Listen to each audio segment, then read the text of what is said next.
Well, my friends, how are you doing? Welcome to PMP 2024 Live. It's always a pleasure to be with you, those of you who are on the journey to getting certified to being a PMP. And for those of you who are already certified, I'd like to say a massive congrats to you. Really excited to be able to meet with you once again. So don't be a stranger. Let me know where you're calling from or where you're listening to me from. And for those of you that may have any questions, now's a good time to begin putting the questions in. But the purpose for our meeting today is to once again realign your journey towards PMP exam success. Okay. I know lots of you have plans to get certified in 2024, but it's important that you be focused on the right direction. All right. Because this PMP exam, when you look at it, it's full of content. It has so much information in it. So you need to be focused, my friend. You need to be laser focused on what exactly you're doing at every step of the way. Now, the easiest way is this. Number one, understand Agile. Please understand Agile. I know there are lots of courses out there. They're very heavy in the predictive piece, but they're not heavy enough in the Agile piece. And therefore, when people get on the exam, they don't understand the questions. Let me be perfectly clear about the questions, how the questions are posed. The questions are going to ask you, you are a project manager. It will always tell you who you are. You're a project manager in a project. You're doing this, that, or the other. You encounter a situation. What should you do next? But not just that. In the answers, you very well could have a blend of agile and predictive answers. And it doesn't mean you should choose agile all the time or predictive all the time. It depends on the way the answer is crafted. So my recommendation to you, number one, if you have this book called the Agile Practice Guide, read the book. If you've been for one of my courses and you have Agile book, this one, if you have Agile Principle Raw and Uncut, please read the book. In fact, I mean, you can see the relative size, right? This is great. This goes deep. This brings you into the discussion like from a layman's perspective. So if I were you, you can get this on Amazon. You can get this everywhere books are sold, pretty much this as well. So I would recommend, if you are weak in Agile, beef up your Agile understanding to the point where you know pretty much where the question is going, right? You got to know from an Agile perspective the values, the philosophies, the thought processes, like just vanilla flavored values. Know your values really well, right? Just know through this work, we've come to value individuals and interactions over processes and tools, working product over comprehensive documentation, customer collaboration over contract negotiation, responding to change over following a plan. And even though there's value in the items that we just kind of discredited, we value the items on the other side more. That's what you need to be thinking. Then you go over to the principles. Okay. So I'm going to walk you through a little bit of Agile tonight just to make sure you're on that wavelength. When I'm done with Agile, I'm going to tell you what next to do with Agile. And then I'm going to go into the predictive and then the hybrid. So this is probably going to take about an hour. We might be fortunate to get done quicker, but I want us to jump straight into the discussion because there's a lot for me to show you in this world of PMP. And this first piece is a slice from my course that I call Agile for Practitioners. My buddy Roy and I put this together, and it has helped PMPs across the world ace their PMP exam. So I'm just going to give you a quick little slice of Agile for Practitioners tonight. Let's jump straight into a few little introductions. So that's me. That's your buddy Phil.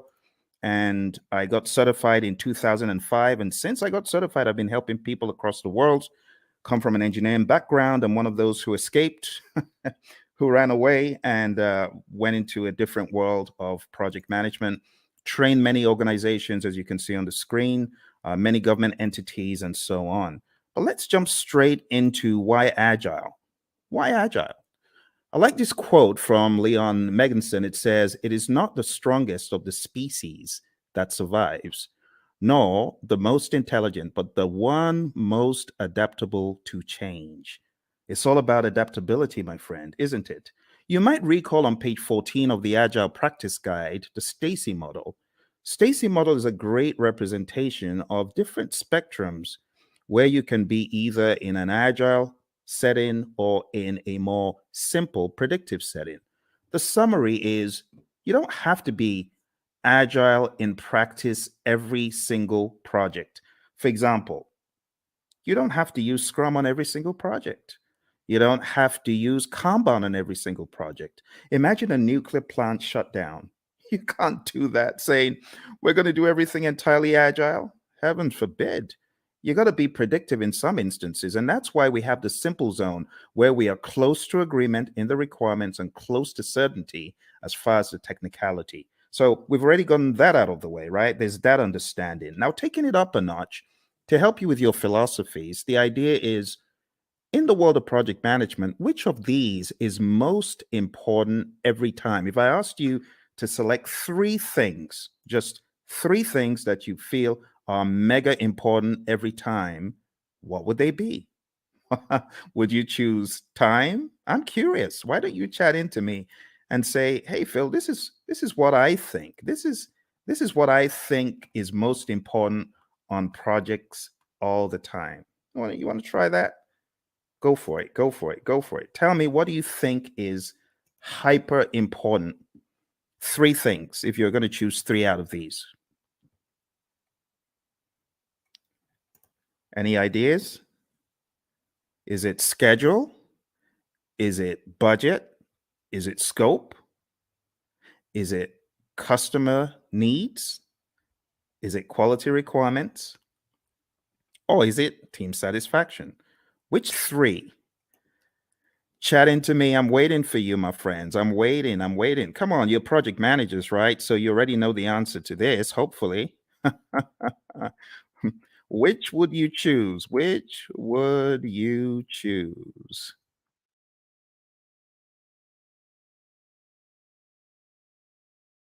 All right. Which would you choose?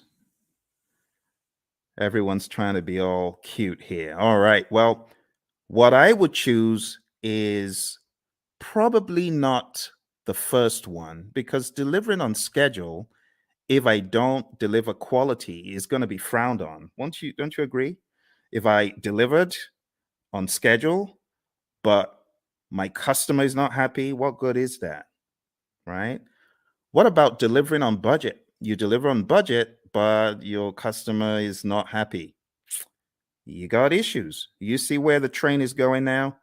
So, in order to answer this question, you need to ask, what about the customer? That needs to be actually one of the first things, but it's not the first thing that you think about. You know, the very first thing you should think about? The very first thing you should think about is the restaurant analogy. Have you ever been to a restaurant and you made the mistake of being mean to the waiter and they're going back there and you're wondering, oh my goodness, I shouldn't have done that. Who knows what they're going to do to my food? Has that thought ever crossed your mind? Well, it's the same thing when it comes to the world of project management. Because if you are not satisfying your team members, the likelihood is your customer may not be satisfied because the team may not put in their best. But if your team is satisfied, and I'm not talking salary now, I'm just talking being mindful and being empathetic and ensuring that the team has what they need. You know, the Agile Manifesto talks about giving the team the environment and support they need. When you do that, you're likely to have the team meeting quality requirements, delivering on budget, schedule, scope, and the customer is likely to be satisfied. All that good stuff. Okay, so the best answer to this, I don't know if you noticed, this said all plan scope. So you don't have that mindset of, oh, we have to deliver everything. In the world of Agile, no, that's not our mindset. Our mindset is we got to deliver value. It doesn't have to be all the scope. So I was looking for you to choose the bottom three. That's what I was looking for, just the bottom three: customer, quality, and team. Now, moving on to the next part where we're going to go pretty quick. This is what I was talking about, right? The Agile Manifesto values, which I've already covered, and then the Agile Manifesto principles. I'll just summarize them. Number one, customer obsession. Number two, welcome changes, even late, for the customer's benefit. Number three, deliver working product frequently. We want this to be shorter than 2 months because things change rapidly. You want feedback. You want to put it back into production. You want customer engagement. If it's far beyond 2 weeks, your customer may be disengaged. Number four, business people and developers working together daily. Number five, building projects around motivated individuals. I mean, that's common sense. No one wants to build a project around a demotivated team, right? Number six, face-to-face conversation. Now, this is very debatable because today everyone's on Teams, everyone is on Zoom. So, when it comes to efficient and effective, we got to be careful in 2024. But for the sake of your exam, just go with number six as it's written. Number seven, working product, the primary measure of progress. In the world of Agile, we don't do all those percent completes and statuses, right? In this world, Agile processes promote sustainable development. I call number eight, don't kill the team. The don't kill the team principle. Number nine, continuous attention to technical excellence and good design enhances agility. Number 10, keep it simple, sir. Keep it simple, sister. Number 11, the best architectures, requirements, and designs emerge from self-organizing team. Just leave the team alone. Let them do their stuff. You hired adults. You hired experts. They'll get it done better than when they were meddled with. And number 12, at regular intervals, the team reflects on how to become more effective. They tune and adjust their behavior accordingly. Doesn't always have to be the retrospective. This could be just a way of life, a day-to-day philosophy. And that's the Agile Manifesto. You do really need to know this well before you exam, okay? Now, let's go a step further. There is one more thing in the world of Agile that I like showing, and that is a difference between the predictive thinking, which is encapsulated on the screen right here. You can see in the traditional world, scope is fixed. But in the world of Agile, what happens? We flip the triangle on its head, and scope is now flexible, right? What is fixed is we have a fixed time box, that's schedule, and then we have a fixed budget, team size. So don't forget these core things about the world of Agile. Finally, before we get out of Agile, I just want to remind you, because I know a lot of people fight this one. The most popular Agile framework is Scrum, okay? If you haven't read the Scrum Guide, you should. Go to scrumguides.org, download it, read it, right? Scrum is a lightweight, easy to understand model. It's based on 3 pillars of transparency, inspection, and adaptation.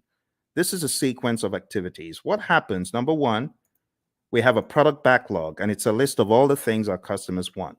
Then we have an event. It's called sprint planning. Sprint planning is where we meet to decide what we're going to get done in the sprint.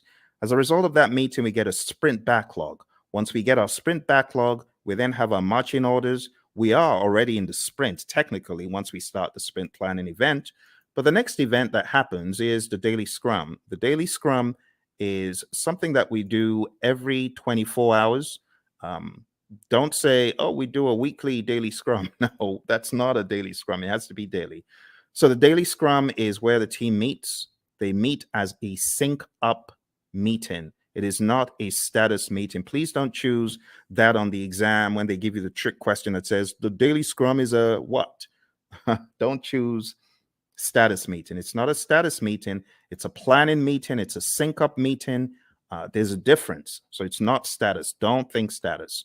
We could either answer the 3 questions, and with a mature team, you don't need to pass the mic around. They know what to talk about, right? But some teams prefer to not answer the 3 questions. They prefer to walk the board or just do some other configuration, right? Some very mature teams, they may not even walk the board or answer the 3 questions. But for the sake of your exam, understand that the 3 questions is pretty staple, and then the walking the board. It's talked about in the Agile Practice Guide, okay? Then the sprint, how long is a sprint? 4 weeks or less in the world of Scrum. In the middle of the Scrum, a lot of teams these days, and I really want to call your attention to a very subtle fact regarding your exam. I'm going to have to go to that book again.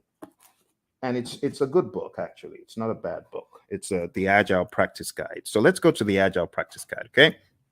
So looking at the Agile Practice Guide, I want to point out to you that there are a number of things the PMI accentuates on page 50 forward.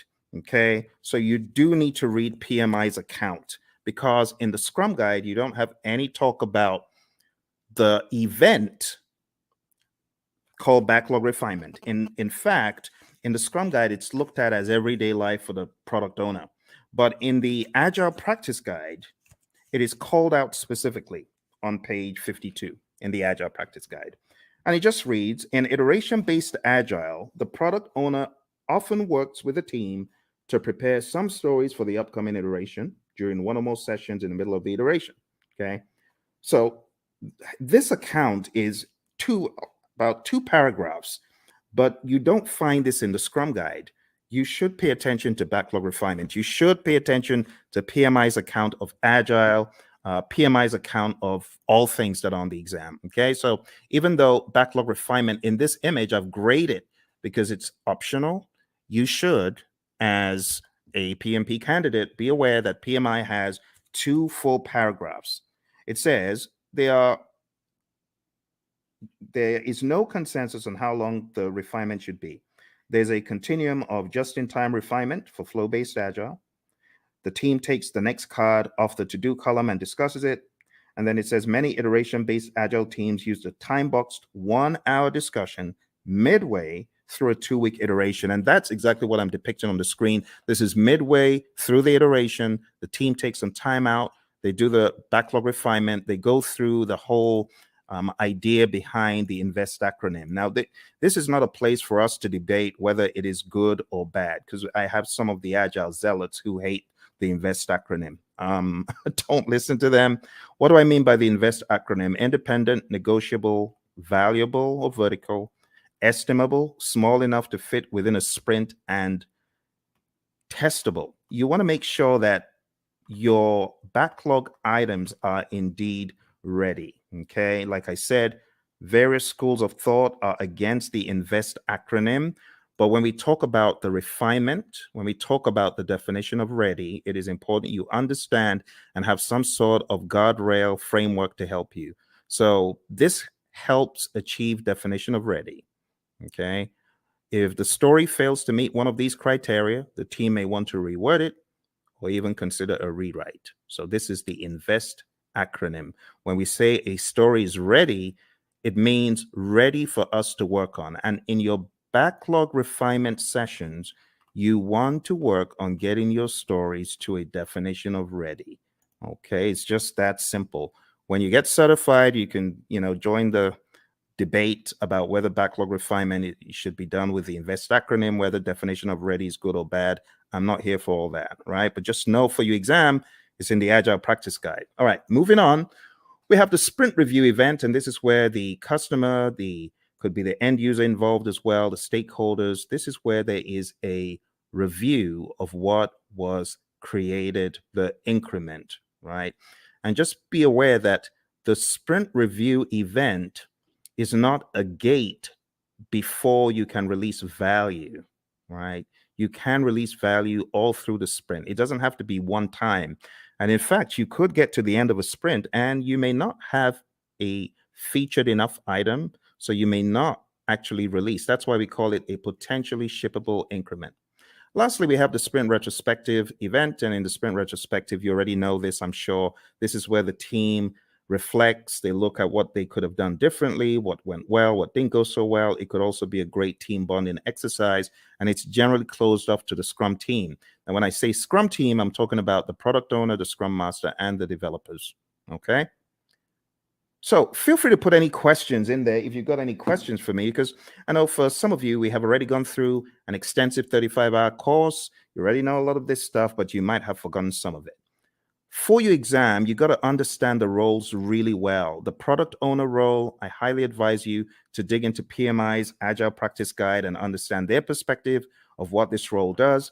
I also advise you to look into the Scrum Guide to get a better idea of the product owner's role. I call the product owner the Chief Value Officer. Also understand what the Scrum Master does. The Scrum Master is a coach, not just a coach for the immediate team, but also a coach for the entire organization. This is someone who should be a champion in my mind for Agile and someone who should be making change on a grander scale. When you get into the nitty-gritty of your exam, you do need to know the 5 events. So the sprint, understand that in the world of Scrum, it's 4 weeks or less. Understand what sprint planning is all about. As I said, one of the things you should do before coming into sprint planning is you should have done some backlog refinement. So all your time isn't going on breaking down those huge monster epics or just realizing what exactly the customer was asking for all along. This is where the product owner needs to wear the hat of Chief Value Officer, understand what should have come next. And when you get into sprint planning, it's generally going to go a lot smoother. The daily scrum, as far as this is concerned, the 15 minutes is pretty standard. It's non-negotiable for your exam. Just know that 15 minutes is a time box. When it comes to backlog refinement, like I said, we want our stories or our requests to be sprint ready. Again, in industry, there's the debate of, well, stories aren't needed in Scrum. They're not in the Scrum Guide. Yes, but for your exam, understand what stories are. I have to say these things because the landscape of Agile is changing very rapidly. When it comes to the sprint review, it's showcasing working product to the stakeholders. It's important that we don't relegate it to just a mere demo, but we see this as a working meeting. We can use this meeting to discuss metrics, what was not done and why. Delivery team demos the working product. The customers may even test it out. Physical products. We have a client of ours who had this physical autonomous vehicle, and customers could get to actually test out such things in a demo. All right. And then the retrospective, like I said, it should be a safe space. You want to understand what worked well, what didn't work well, and you could have some items that you take back to put into the product backlog for the next sprint so that you can improve on those items. But this is not mandatory. It used to be, but it's not mandatory anymore. Okay, a few quick memory joggers. A list of some of the long list of requirements, only those to be done in a sprint. Okay, I'm going to move very quickly. So these are just joggers for your memory, right? Since it says some, it is not talking about the all-encompassing product backlog. This is just talking about the sprint backlog. What about this one? The product backlog is prioritized and owned by whom? Okay, I've already given you the answer to this earlier on. So this is talking about the Chief Value Officer, aka product owner. All right, how about this one? The first event of a sprint is what? Okay, if you were listening in the beginning, you would have gotten that it's the sprint planning event. All right, let's go to the next one. The average length of a sprint used in most firms. If you use the world of Agile philosophies in your firm, you probably know the answer to this one. All right, so the best answer to this, my friends, is not the 1 month. I said 4 weeks or less, but in industry, the sweet spot is 2 weeks. All right, let's move on to the next one. The end result of the sprint is known as what? What do you call the end result of the sprint? All right, so I've abbreviated it because I really want you to think. I really want you to be on your toes thinking about, okay, what are we talking about here? So here we're actually talking about the increment. Now, you can eliminate 1, but you're left with 3. It's definitely not the Project Management Institute. So the best answer that I would have expected you to choose is potentially shippable increment, PSI. Majorly because it may not be featured enough. All right, so PSI is the answer to that one. Okay, PSI. Okay. Next one, a daily scrum is what? What is a daily scrum? Is a daily scrum a planning meeting, a status meeting, a phase gate, or resolution meeting? Hey, Lawan. Lawan, good to see you. Lawan is one of our PMP gurus. She's already certified. And Lawan's got some other certificates, haven't you, Lawan? So very nice to see you. Nice surprise. What are you working on now that you're a PMP? Tell me what you're working on. I'd love to know. All right. So the daily scrum, Lawan said it's A, and she's correct. It's a planning meeting. We don't want to think of it as a status meeting. That will be an immediate 0. So don't do that. All right. Next one, priming the backlog and preparing it for the next sprint through discussions and reprioritization actions is what?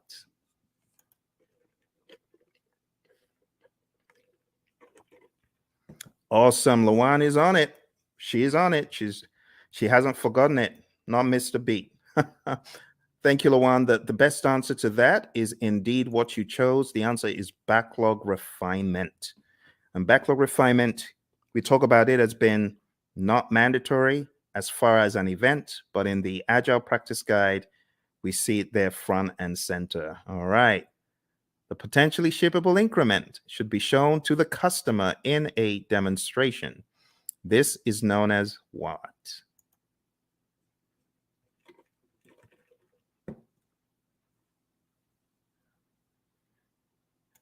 All right. So even though we call it a demonstration, it's not just that, but the best thing that we were looking for here is option C, sprint review. Now, again, just so you know, there's a lot of controversy in the world of Agile and Scrum when you call the sprint planning or sprint review or sprint retrospective a ceremony, you may get a wrist slap from some of the zealots. I don't care. Whatever. It is what it is. A lot of people call it ceremonies. A lot of people call them, other things. And, it is what it is. Okay, Lawan. Lawan says she's working on her PSM. Awesome, Lawan. I know that you've already taken a lot of Ken Schwaber's PSM pre-test, so just keep doing that. And honestly, his site is probably the best place to be to just keep taking them over and over again, reading the Scrum Guide over and over again, and listen to our audio because we've got audio out there on our channel, as you know. But well done, and try your best to listen to the lessons learned that are out there. We got lessons learned from the PSM from our friend Darian and Cindy, who both got certified last year. So I would recommend listening to them. I am going to put a link in the chat right now so that you can go listen to that episode. You can go listen to that episode and get some wisdom from both of them. They both got certified less than a year ago for the PSM. All right, well, let's move on to the next one. The Scrum team should spend time in self-reflection and checking itself for optimization and improvements. This is known as what? Another very easy one. You're welcome, Lawan. All right, another very easy one, very easy. Obviously, you know what we're talking about here. We're talking about the retrospective. Brilliant.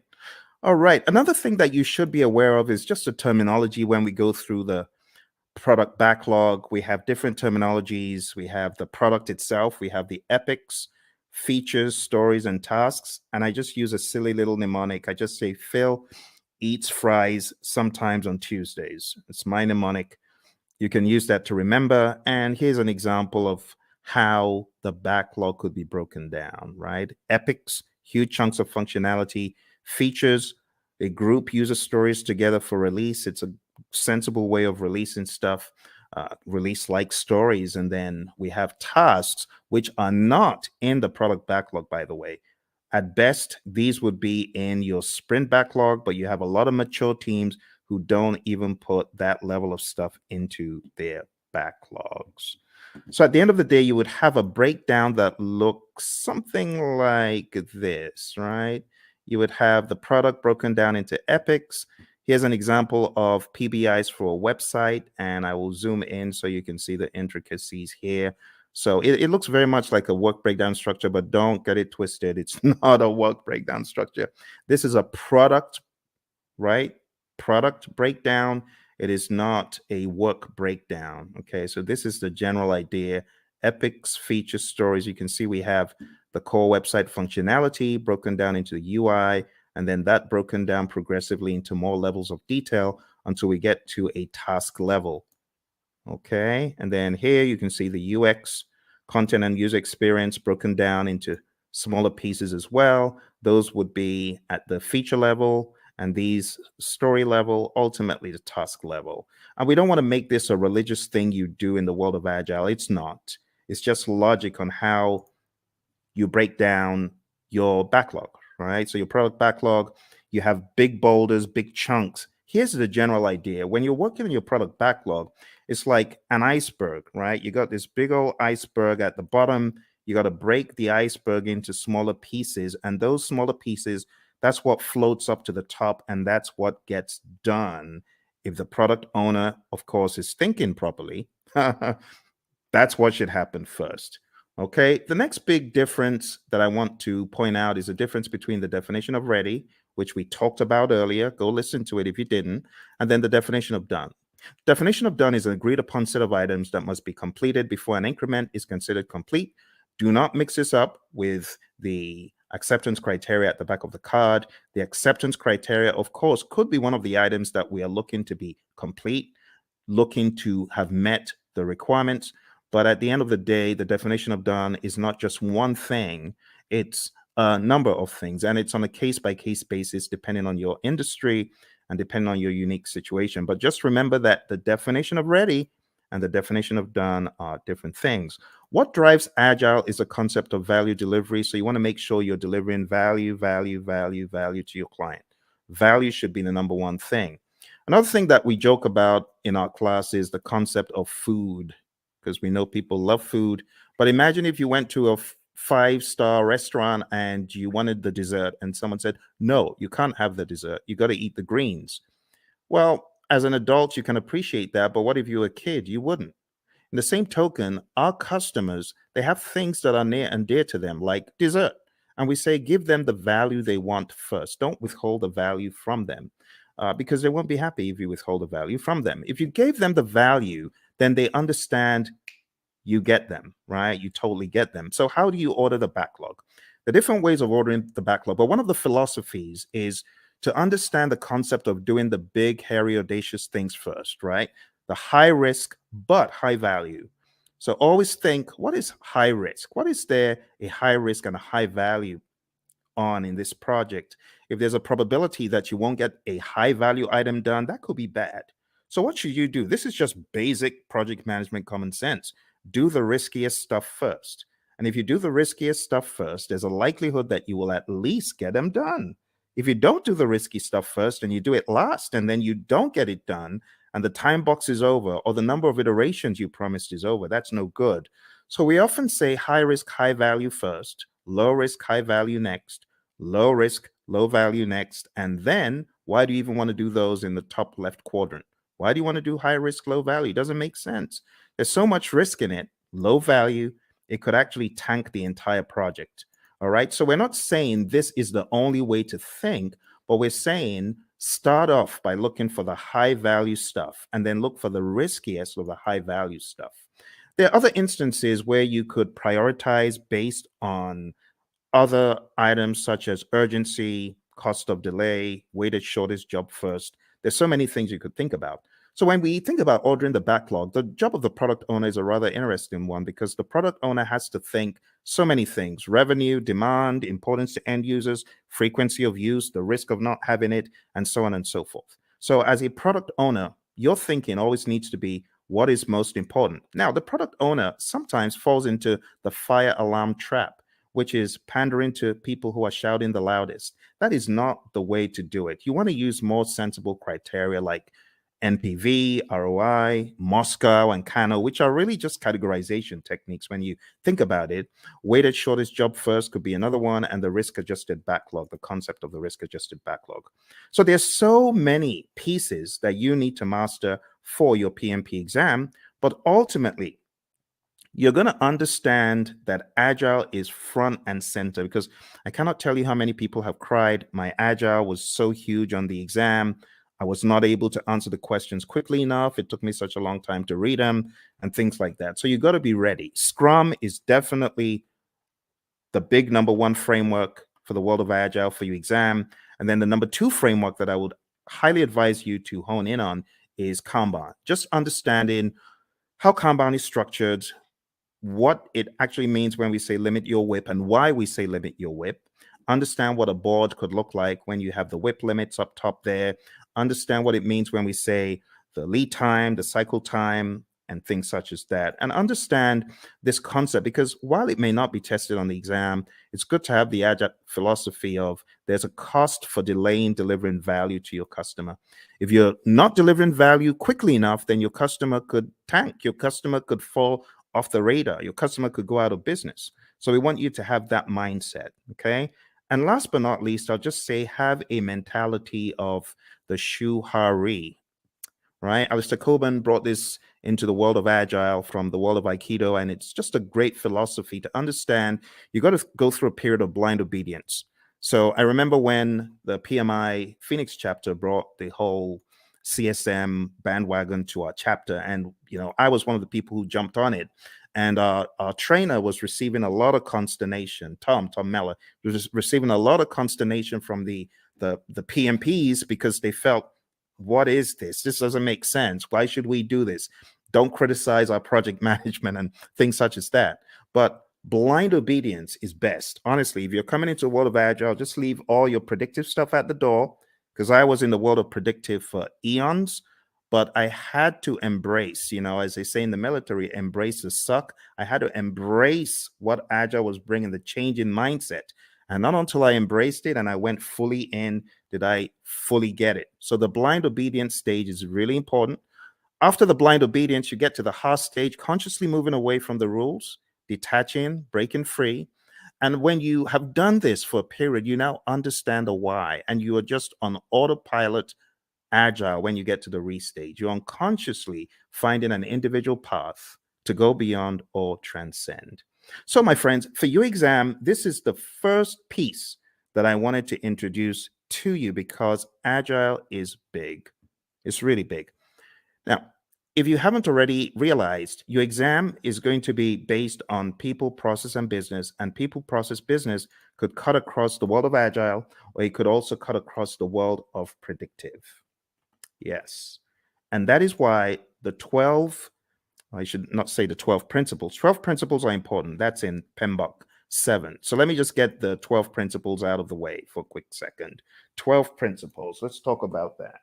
So for those of you that haven't read about the 12 principles, I want you to download a PMI PDF. I'm going to try to put that PDF in the comments below.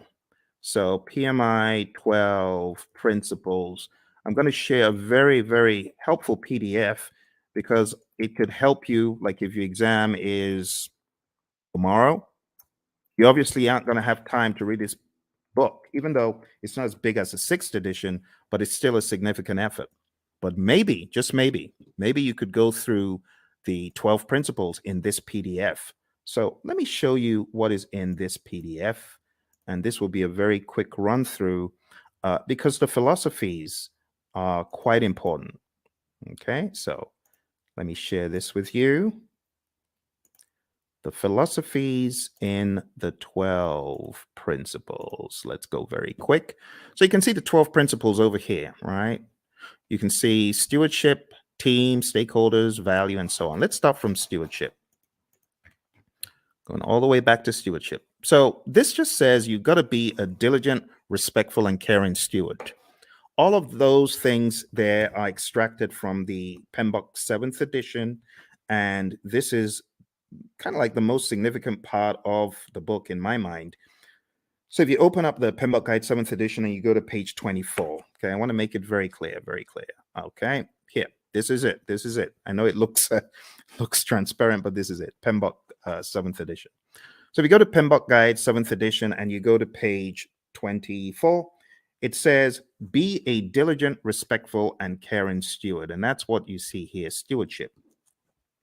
Stewardship includes integrity, care, trustworthiness, and compliance. And the summary is this: act responsibly to carry out activities with integrity, care, and trustworthiness while maintaining compliance.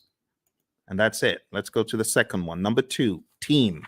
So if you follow me to the next one, page 28, it just says project teams are made of individuals who wield diverse skills. And the summary is create a collaborative project team environment.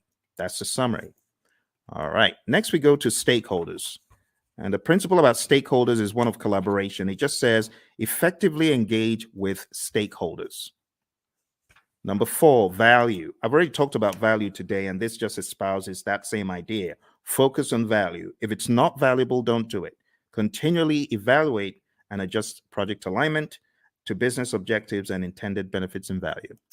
Systems thinking. Always see the big picture. It says recognize, evaluate, and respond to system interactions. That's that one. Going over to leadership. Leadership is all about being bold, taking those leadership decisions, making them, it says, demonstrate and adapt leadership behaviors to support individual and team needs. So here, I would say definitely know the Hersey-Blanchard model, the 5 stages of team development, things like McGregor's theory, Herzberg, Vroom, McClelland, all those, you should have an idea about those. But understand that leadership is all about influence. There's a difference between leadership and authority. You got to know that, okay? Even in the power interest grid versus the influence impact grid, there's a difference between power, authority, and influence leadership, okay? You got to remember that. So demonstrate leadership behaviors. Moving on to tailoring. Tailoring, it says, tailor based on context. The summary is you cannot throw the entire PMBOK guide or guides or process group or practice guide at every single project. All right, next one is quality. It says build quality into processes and deliverables.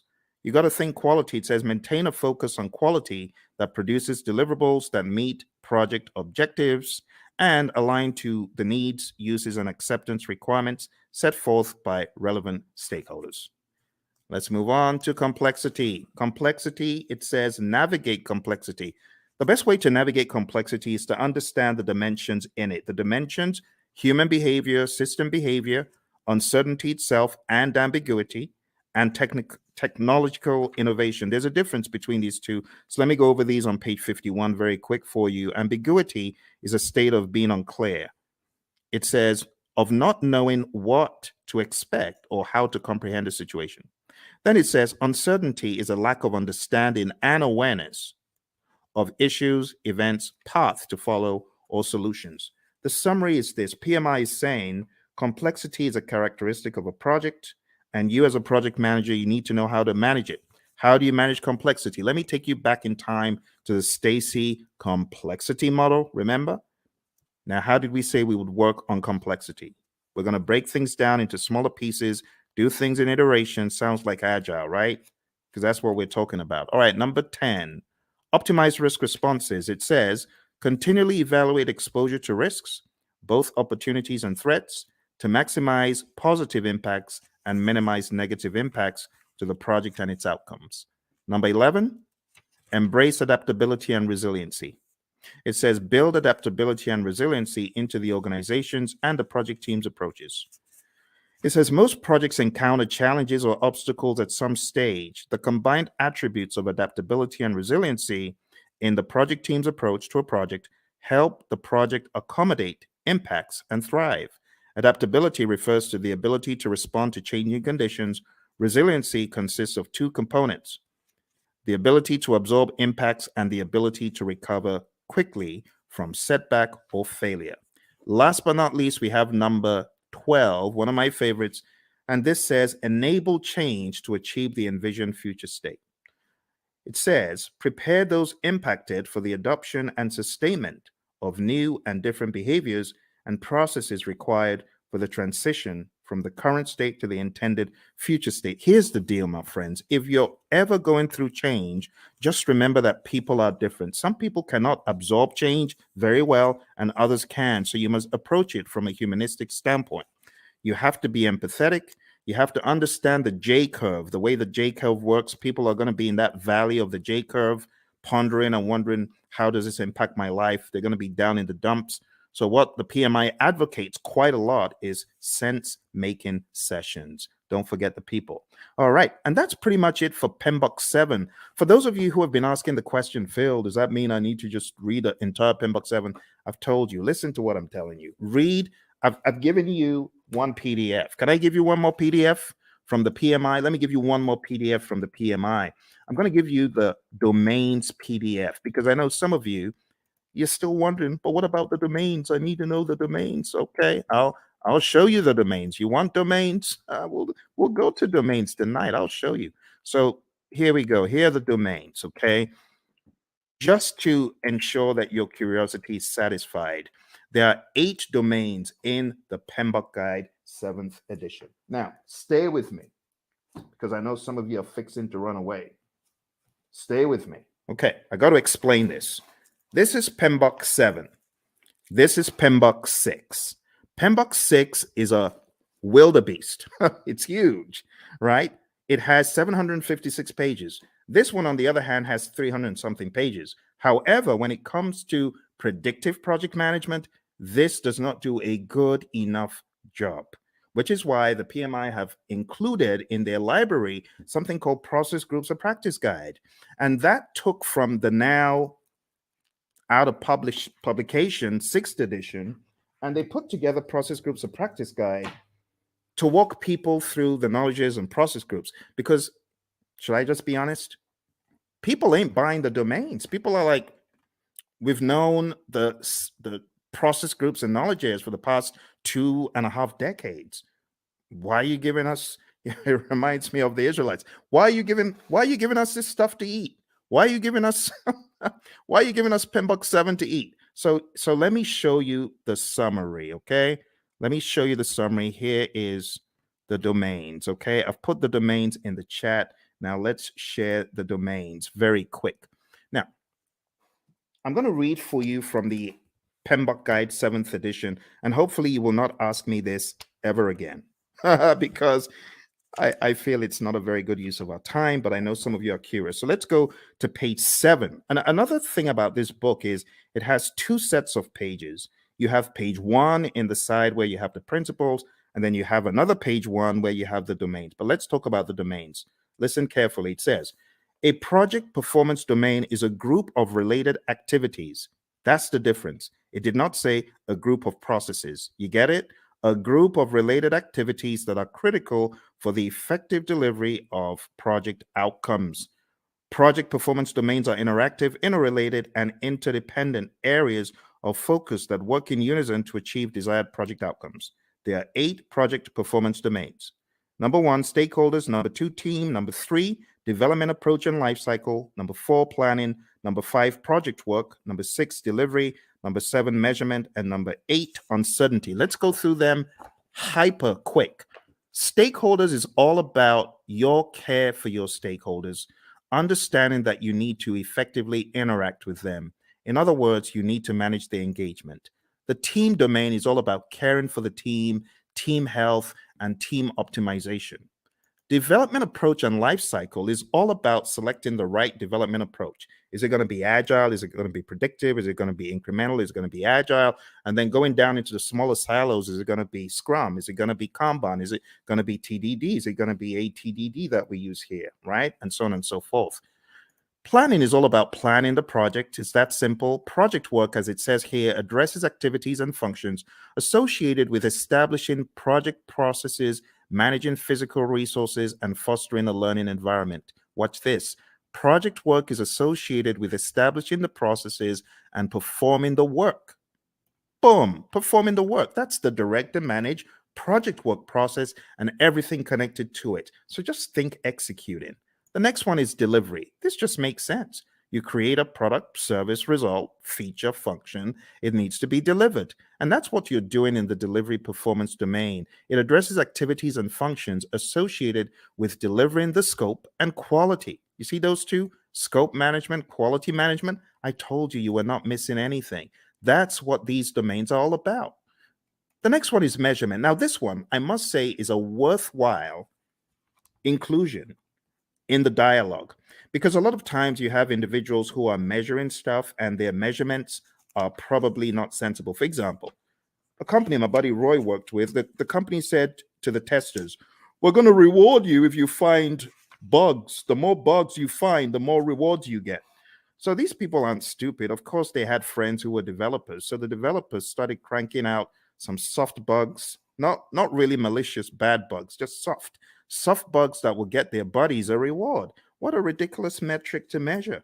So don't measure the wrong thing. That's what this is telling us. Measure sensibly, and also be aware of the vanity metrics phenom. Don't fall into the trap of vanity metrics. Actually, the PMI has a very good breakdown of why you should be very particular about metrics. It says on page 96, we have leading indicators and lagging indicators.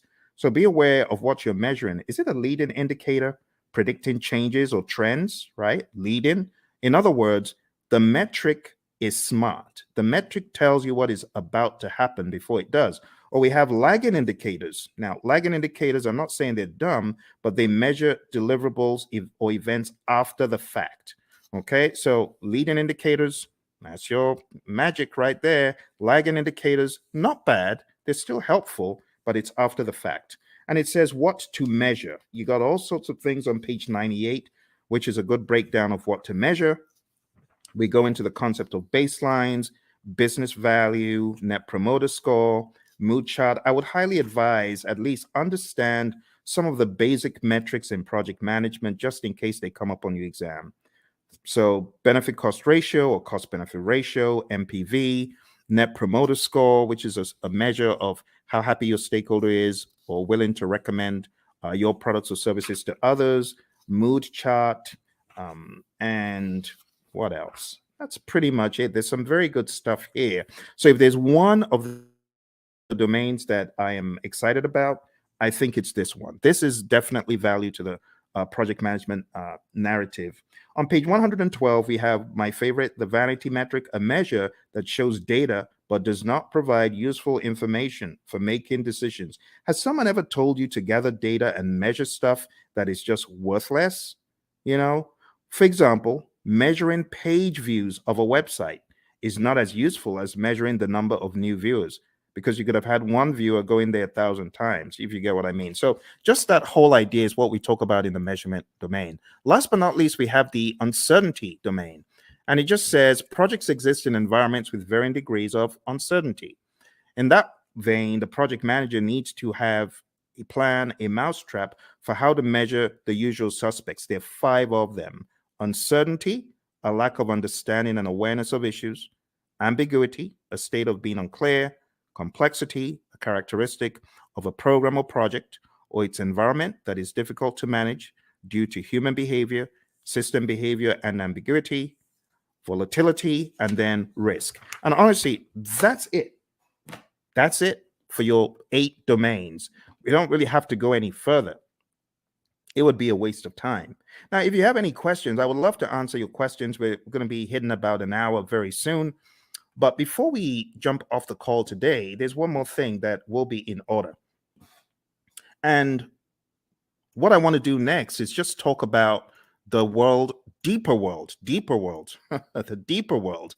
deeper world of project management, by going into, it's the grid. Everyone's like, oh my goodness, not that again.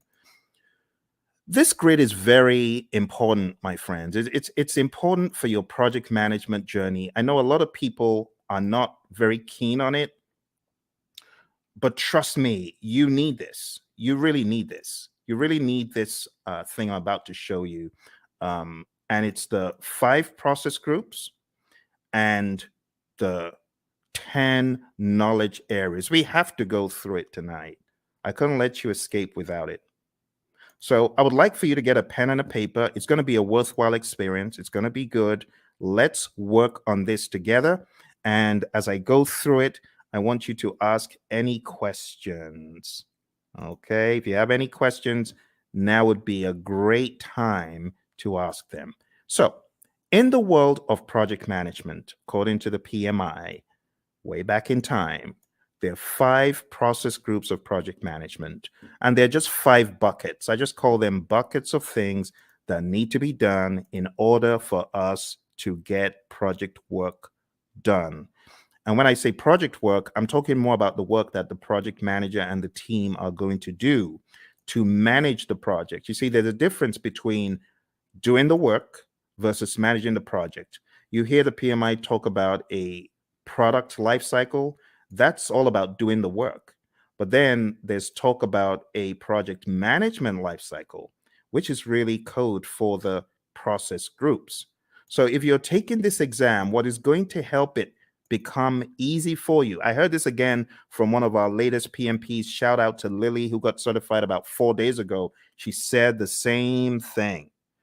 This will help your exam. Highly recommend that you watch this over and over again and you work with me. I am going to be typing in all of the process names and I'm going to be explaining them to you. All right. So why don't we get started with the first area of knowledge? Because we got, I prefer extra money in cash at the top, or I prefer eating mangoes chilled. And then we've got, I saw 6 chipmunks quietly roasting coffee, reading poetry stories. Or I saw 6 Cubans quietly rolling cigars, really puffing smoke. You choose whatever one you want. As long as you remember the 10 areas of knowledge, I'm good. Moving into each one, we have the very first, which is integration. I'm going to be making them a bright yellow as I go through. Hopefully, I remember to be consistent with it. And in that way, you'll know which one we're on. Okay. So right now, we're going into integration. Let's make it a bright yellow. All right. So in integration, the very first thing that happens is the develop project charter process. And in Develop Project Charter, you are creating a document that authorizes the project. You, the project manager, could be working on this, but you don't necessarily have to, because if you've got a sponsor who is capable, they could create this by themselves. They don't need you to do it. But other times, they may ask you to do it. In fact, in a lot of companies, the project manager creates the charter, the sponsor signs off on it. So you have to understand that dynamic. All right. Next, going over to planning, the next thing you do in integration is you develop the project management plan. And this is where you put the big plan together, because there's a lot of stuff that actually happens under the process that we're not seeing yet. There's stuff that happens under integration, and all of that rolls up, technically speaking, into integration at the end. We'll talk about that progressively. Next, going into executing, we have the direct and manage project work process. This is where the work is being done and the major output is a deliverable. So think about it. Everything that you're doing in project management, whether you're making a chicken sandwich or whether you're working on software or code or whatever, you will have the time when you need to do the work. And direct and manage project work is where the project manager is helping by directing and managing what needs to be done. Okay. From direct to manage project work, in addition to deliverables, we get something called the issue log, and we also get work performance data, which is just like you as a project manager, you are observing what is happening on the project. You know, you're observing how many widgets have defects. You might be observing which employees are unable to come in for work. We call that work performance data. The other thing that happens here in executing and integration is manage project knowledge. Okay, and then moving over to monitoring and controlling, we have a process called monitor and control project work. And this is where we are creating reports. We call them work performance reports. And the reports help understand the status of the project and so on. And the other thing that happens here is called perform integrated change control. And this is where you are reviewing the change requests that come in. The change control board is also involved. So you would review the change request as it comes in. If the change request is not in formal writing, you are encouraged to put it in formal writing. And then you review it, you do an impact analysis, and then you send that information to the change control board, and they can review the change request and decide whether it's going to be done or not. And then in closing, we have the close project or phase process. Close project or phase. And this is where you close out either a phase in the project or the project as a whole. Now, what I want to do right now is just comb through them in a little bit more depth. All right. We get a project charter from here, develop project charter over here.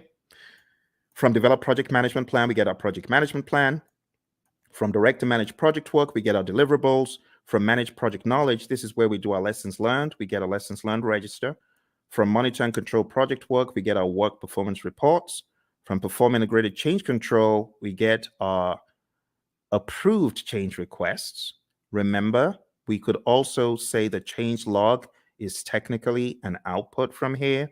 But remember, your exam is not based on all these inputs, outputs, and stuff. They just help you understand the flow.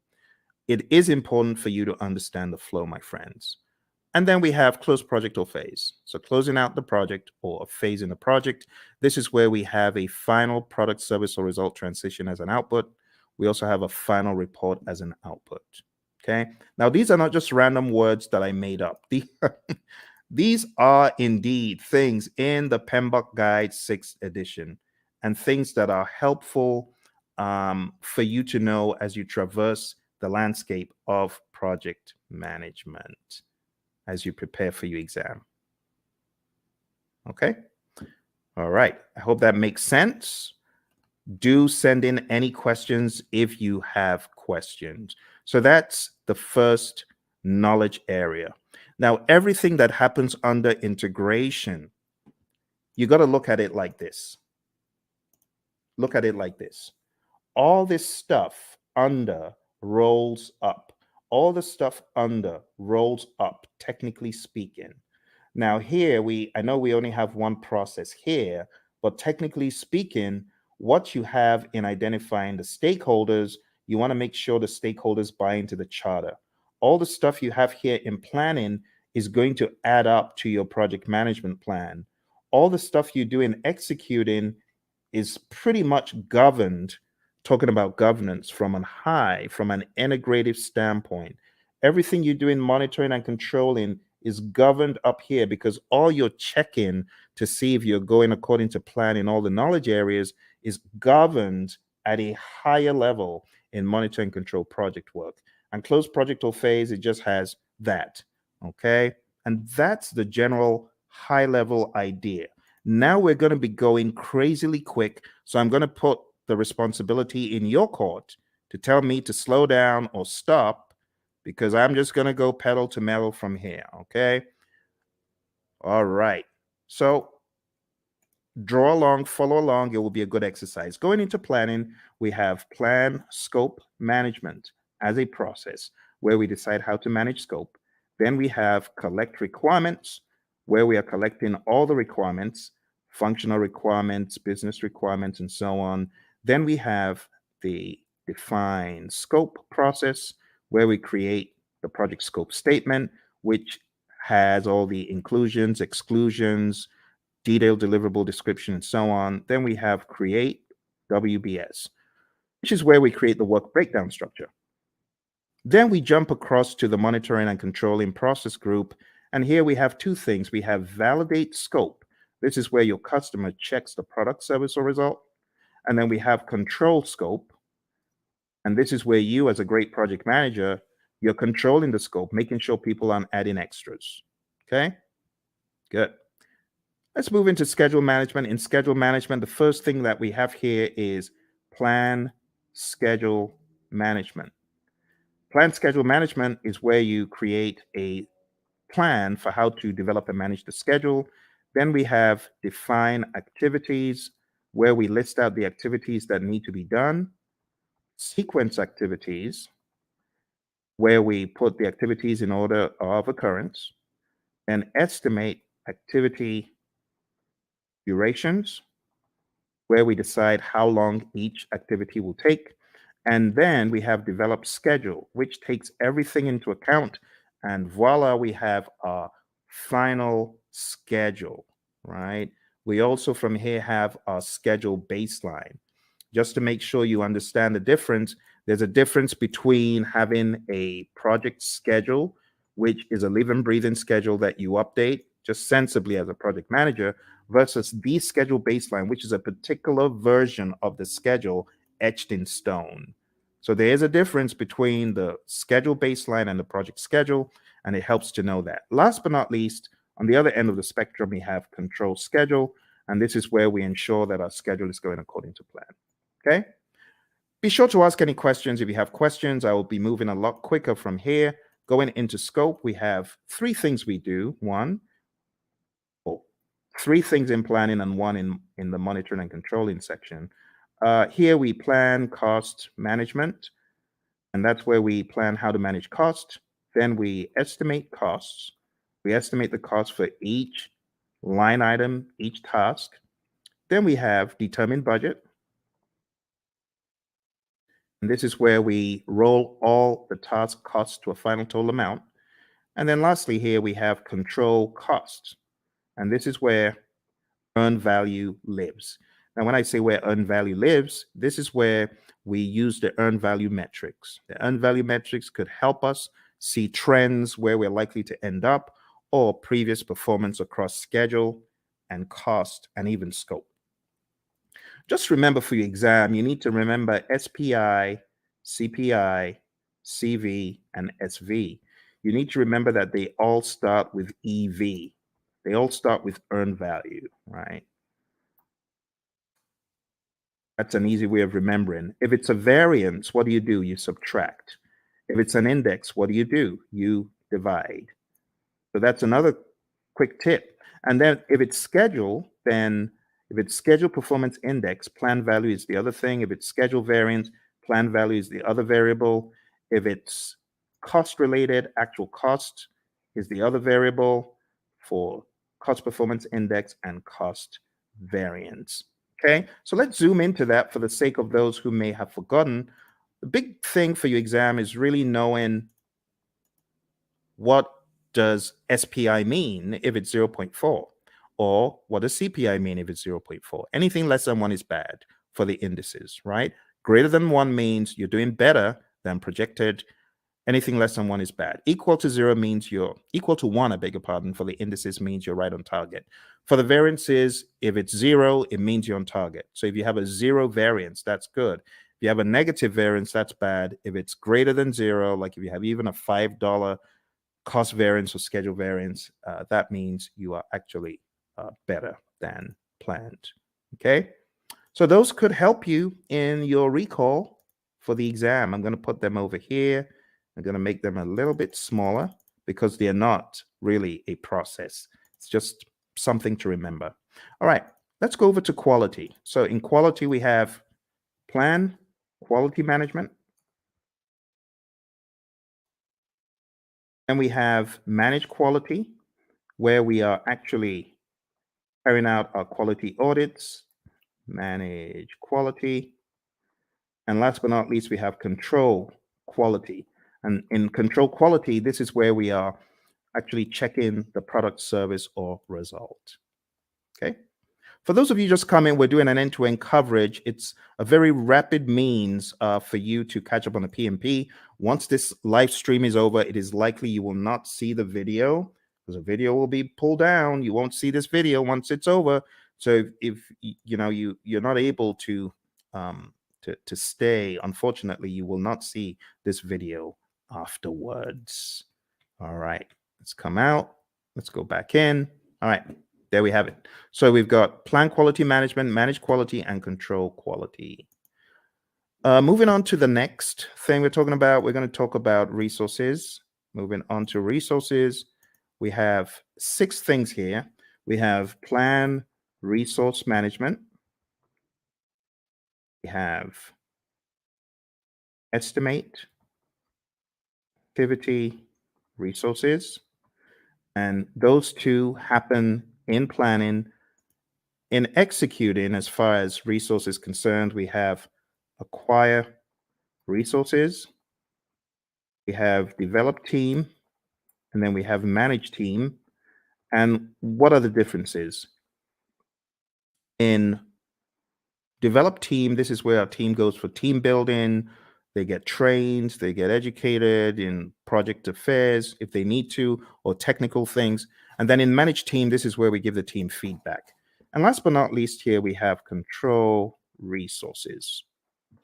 All right. If there are any questions whatsoever about what you get out of the processes, please ask.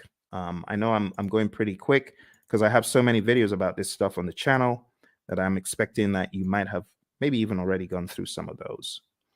Okay, let's go on to the next one. Next one is communications.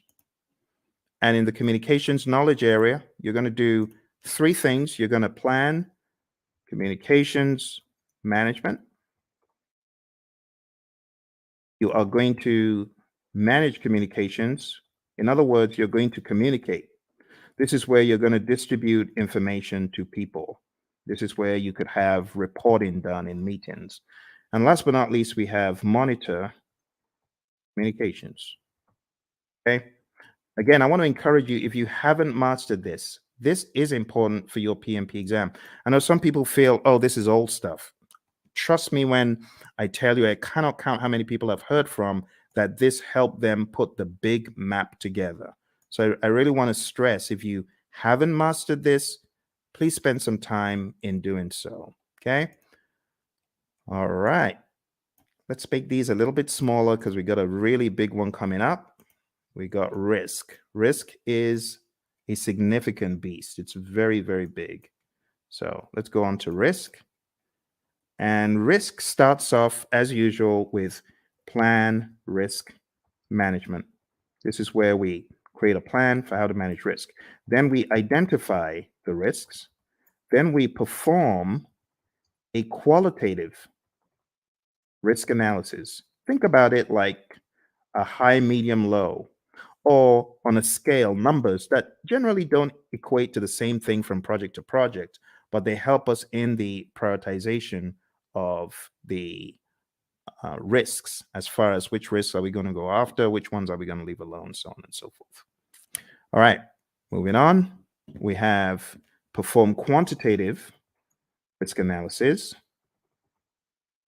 And this is where we analyze the risks from a numeric standpoint that is also dollar related or something quantitative like weeks. You could analyze from a schedule perspective, how many weeks, how many days, and that's an absolute. That is not qualitative. Or how much money is going to be the result of this risk as far as contingencies are concerned.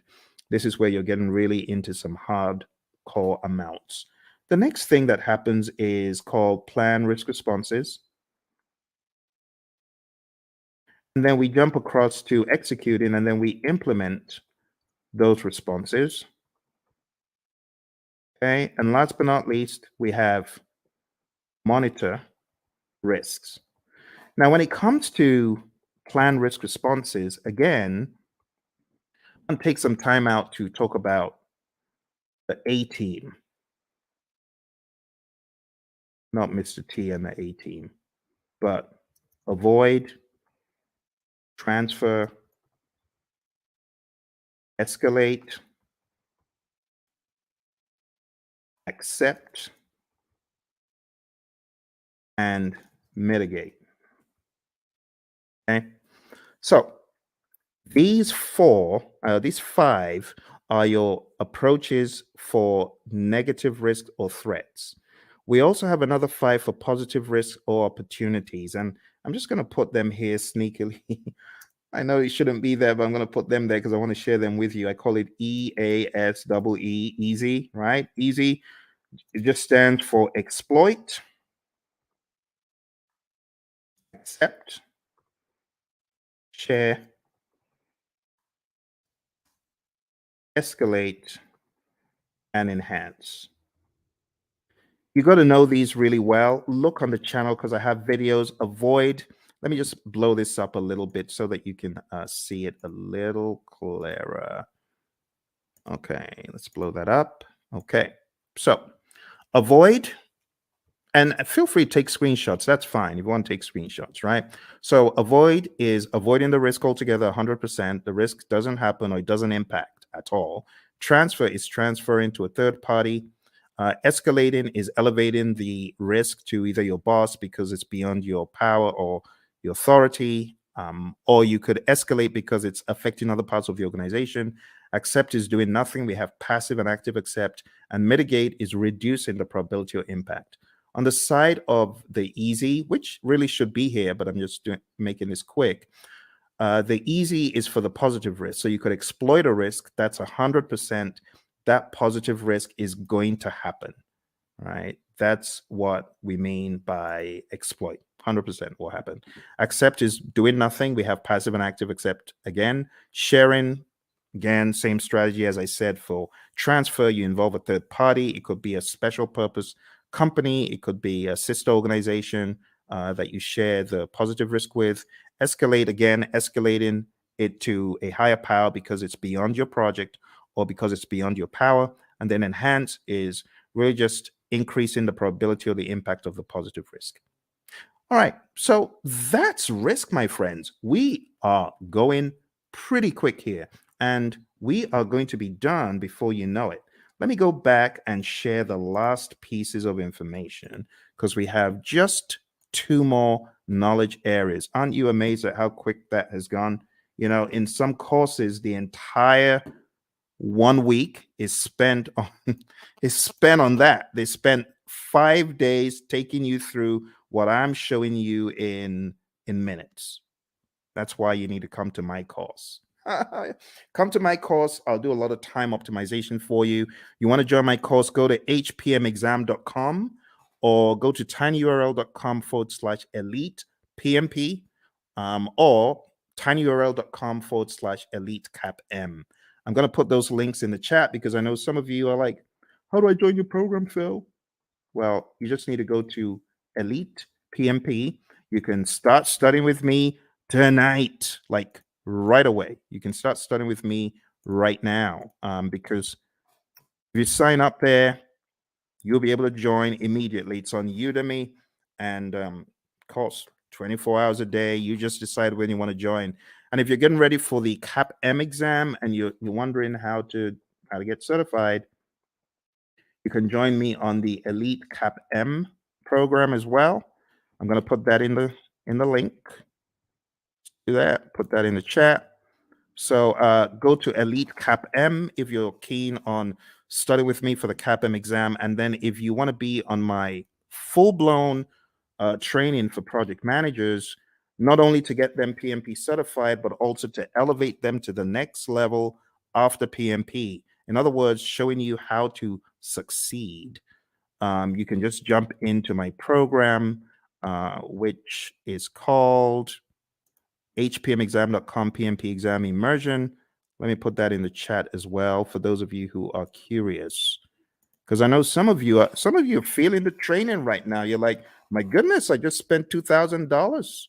I spent 10 times more. I got 10 times less in a different program. If that's you, I want you to smash that like button. Tell me if that's you. I want you to hit like.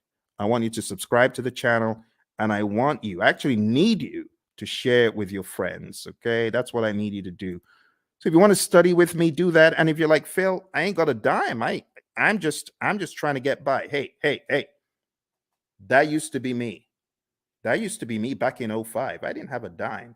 And that's why I've got you covered. I've got a free 30-hour program right here on YouTube. For those of you who are on YouTube, those of you who are on the other platforms, thank you for joining me from the other platforms. I see you. I see all of you across the platforms. So if that's you and you're like, Phil, I ain't got a dime, I got you covered. I'm going to put a link in the chat, and this is to my 30-hour free program, totally free. All you need to do is go on to pmp.pmradio.org, and I've got over 30 hours of free video. Free, totally free. No catch. The only thing I ask, though, if you really want to support the channel, because I know some of you you gained so much from the channel. Just go get the book, PMP Exam Immersion, right? The PMP Exam Immersion book, I'm going to show you tonight how to put everything together in context. And if you wanted to get this book, like download the book right away, you can. This book has the deep secrets to your PMP success because it puts everything together. It puts agile, predictive, hybrid, it weaves it all together. It's called PMP Exam Immersion, the book. So I know I have the course, but this is the book. And if you get the book on the link that I just shared, you'll actually be able to download a workbook. And the workbook has 100 of these crazy, what should a project manager do next kind of questions. So whatever the case, whether you can afford it or not, I got you covered. For those of you who say, Phil, I'm just, trying to survive here. That used to be me. So I got you covered. Don't worry. Just go to pm.pmradio.org, and you're gonna be extremely delighted when you see what I have in store for you guys and girls. Okay. So let's jump into the final piece of our journey today, which is going over the last two. I'm going to make the others very small, just so that everything can fit on the screen. Okay. Some of these processes, they occupy a lot of space. I might be able to make a few of them bigger, like quality is actually not that much. And if you haven't gone through this rites of passage, well, I'm glad you're going through it right now. This is a brilliant opportunity for you to see how the entire table comes together. All right, so procurement. What do we do in procurement? Number one, we plan procurement management. Plan procurement management is where we decide, are we going to buy or not? Are we going to make or are we going to buy? If you decide to buy, then we go through the procurement process, the philosophies, right? And we do the RFPs or the RFQs or the RFI, request for proposal RFP, request for quote RFQ, request for information RFI, IFN, invitation for negotiation. I'm talking so quick because I want to get done. I want to get done. It's a weekend. It's a weekend. You see, the labor of love, your buddy Phil is here for you to help you. Because once I hit the road again, it's going to be hard for me to do these. And I hit the road very shortly. All right, conduct procurements is where you take a look at all of the proposals that were sent in and you select one or two, you award a contract, and then control procurements. This is where you are checking to ensure that the vendor, the seller actually did what they promised. You want to make sure that they are delivering. You want to make sure that they are on time. You want to make sure, as one of my students said, hey, my client just showed up and we do interior for airplanes and they just showed up to do an audit. That's control procurement. You want to make sure that the seller is really upholding the quality. And the funny thing is they weren't, because, some of these folks, they bring in, they want to show off to their friend, like, oh, you need to take a look at this aircraft that we're refurbishing. So unfortunately, on that day, one of them brought his buddies into to the workplace. Bad move because the customer showed up. All right, let's finish this off. All right, last but not least, we have stakeholder. So over here, we have identify stakeholders. This is the only one that you have in the initiating process group. And then we have plan stakeholder engagement. And then we have, after you've planned how to engage a stakeholder, then we have manage stakeholder engagement. This is where you're actually engaging your stakeholder, speaking with them, communicating with them, working with them. And last but not least, we have monitor stakeholder engagement. Okay. And my friends, that's it. I just showed you. Please give me a round of applause. Give me a round of applause, please, please, please. I think I deserve it because I've done what a lot of instructors won't do. I took you through the entire Agile curriculum. I've taken you through PMBOK 7, principles, domains, and boom, now I took you through PMBOK 6. PMBOK 6. Do you know how much time that would have taken to go through these books alone? Do you know what that would have taken? We went through this, we went through this, and we went through this. All in 1.5 hours. Please give me a round of applause. I need some likes. Please, please help me, help me. I know some people think, why is he asking for likes? I need your likes. I can't do this alone. I'm trying to help the world get PMP certified. You need to remember where I'm coming from. On my PMP exam, question 20, do you know what the time was? Question 20? I was 1 hour in to my exam on question 20. Think about it. If this exam has 180 questions and this guy's only done 20, how many hours does he need to finish the exam? The wise people would say 8 more hours. You're correct. It was a disaster. I had only gotten to question 20, 1 hour in. And this is a very good example of how not to take the exam. Don't take the exam saying, oh, I've got to answer this. I'm going to use all the time I can to answer this one question. No, don't do that. Don't do that. I was spending 3 minutes a question. How foolish. Instead of me to go with my gut and just keep mowing them down, just keep going. Even if you feel they're not right, you don't have the luxury of time. I've had a lot of students who say, Phil, I was shocked. I ran out of time. Normally, before I got into the exam, I was killing all of my mock exams. Of course, because the stakes are higher. Your brain is going to be working differently. You're going to be working differently. So don't try that stuff that you do at home on the real exam, okay? Which is why I say roll up your sleeves and go to a test center, smell the coffee. It'll kick in. It'll kick in. Just drink the coffee, but smell the coffee because you realize the stakes are high. Long story short, after 1 hour, I started writing my eulogy of the PM slain in the Battle of PMP. The PMP who tried his best, the PMP aspirant, the PMP wannabe who tried his best. Phil tried his best, but alas, he was slain at the Battle of PMP. Why was he slain? He didn't have his weaponry right? So I was crafting my eulogy until a conspiracy theorist gremlin pounced on my shoulder.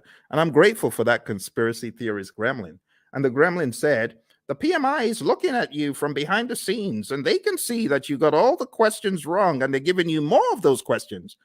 You got risk wrong, and they're giving you more risk. You got schedule wrong, they're giving you more. Why don't you go to the back of the exam? It was a crazy thought, but this is what got me out of the exam alive. I jumped all the way to the back of the exam. Back in those days, you could move backwards and forwards between all the questions. And back in my day, there were actually 200 questions. So I went all the way to the back and I started doing the questions from the back, from the back, from the back. Truth be told, hey, use this. Use this as the fire escape. For me, it was the fire escape.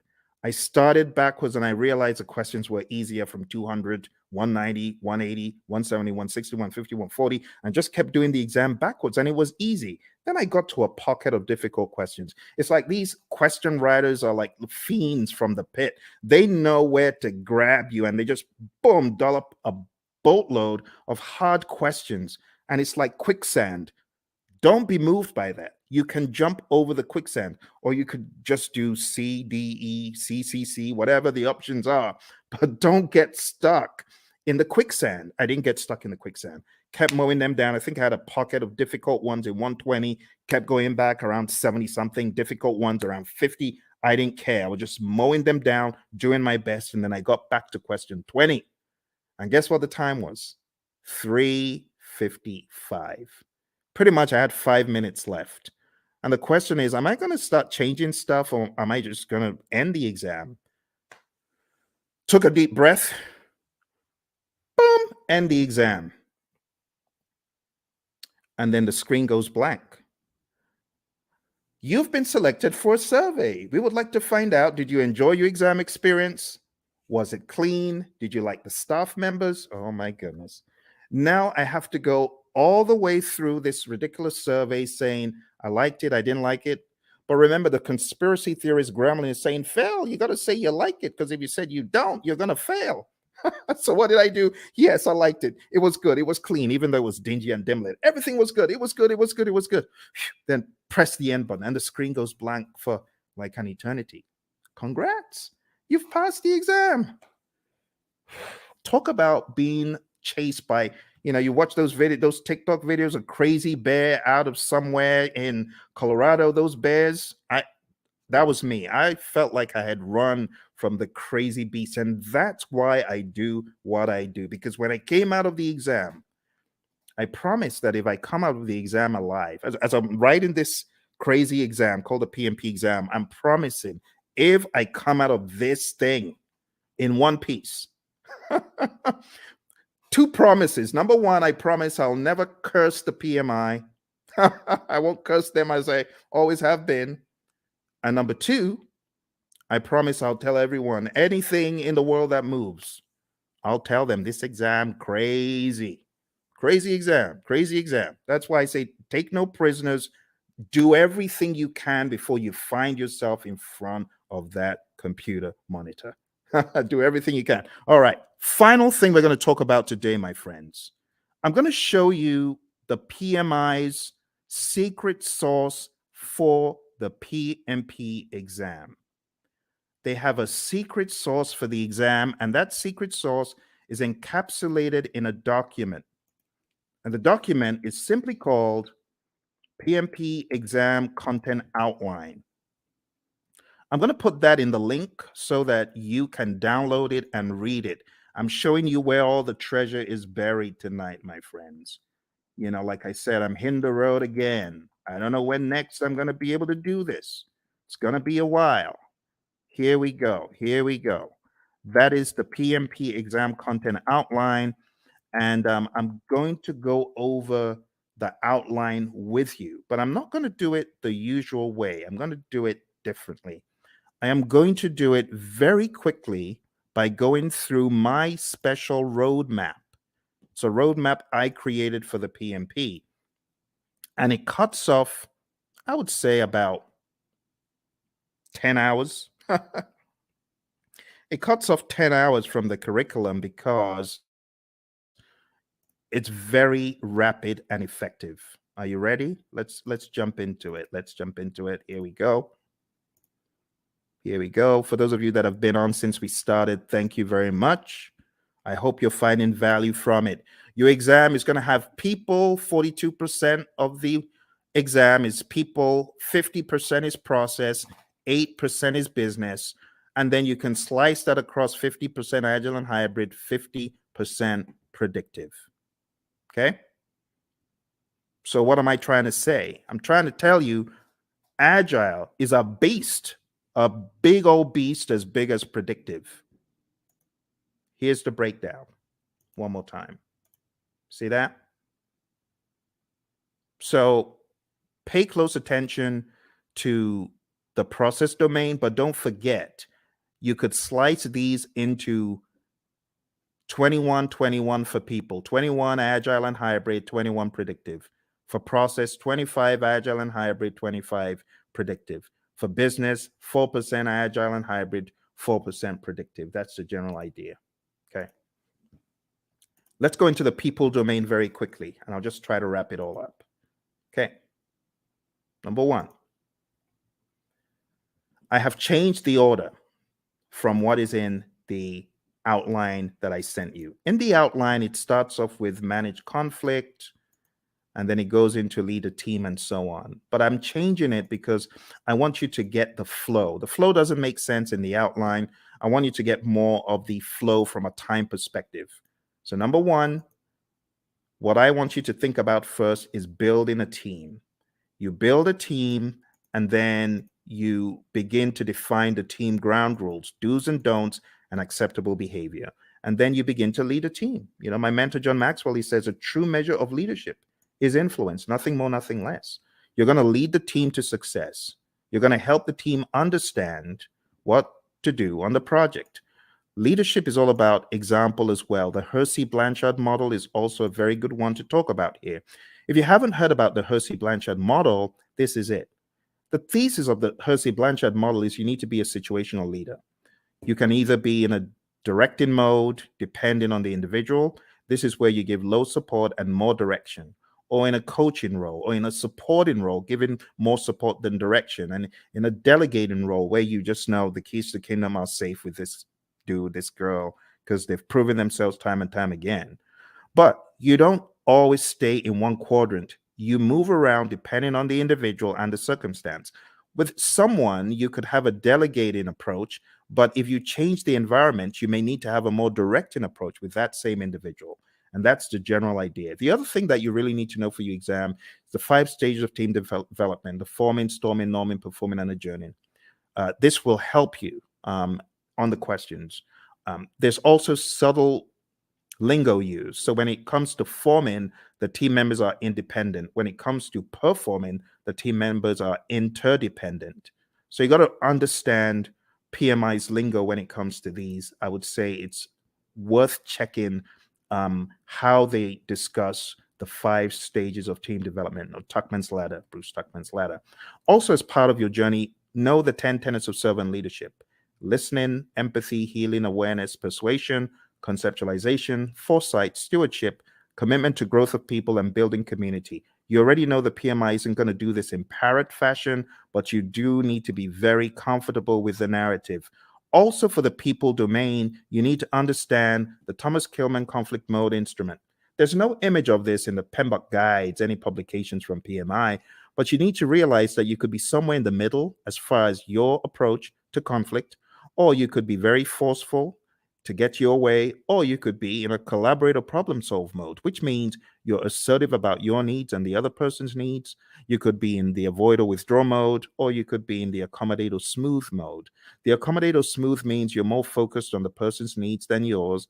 Avoid or withdraw means you don't care about yours or the other person's needs. You just want to escape.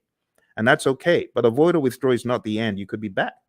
You could be back with some additional backup. It depends. Okay. So there they are again. The Thomas Kilmann conflict mode instrument, PMBOK 6, page 349.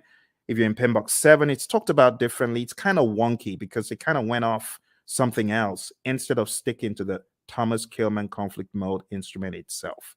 This is what I would recommend, though, for your exam prep. Okay. So going back, we've talked about 6, 12, and 2. The other things you need to know for your exam: definitely understand how you as a leader should build shared understanding. Then we go to task 5, ensuring team members and stakeholders are adequately trained, which is a no-brainer. Number 13, mentoring relevant stakeholders. Whether you're the scrum master or the project manager, you should mentor. Empower team members and stakeholders. Manage conflict. This is where the whole conflict dialogue now comes in. Number 11, engage and support virtual teams. Understand the concept of the fishbowl window. Number 9, collaborating with stakeholders. Number 7, addressing and removing impediments, obstacles, and blockers. Number 3, supporting team performance through the application of emotional intelligence. Number 14, I beg your pardon, promoting team performance through the application of EI.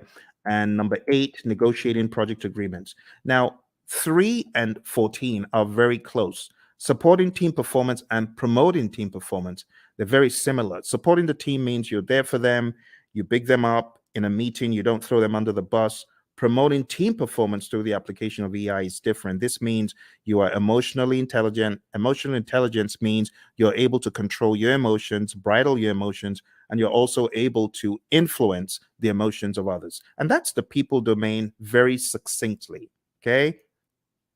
As easy as ABC. But don't forget, in the document I sent you, every one of these is broken down into smaller enablers. I would recommend going through the PDF that I put in the chat. That will help get you to excellence in this. Okay, let's move on to the process domain. Before we get to the process domain, I really want to accentuate a couple of tools. Okay, the stakeholder power interest grid is big. Make sure you understand that before your exam.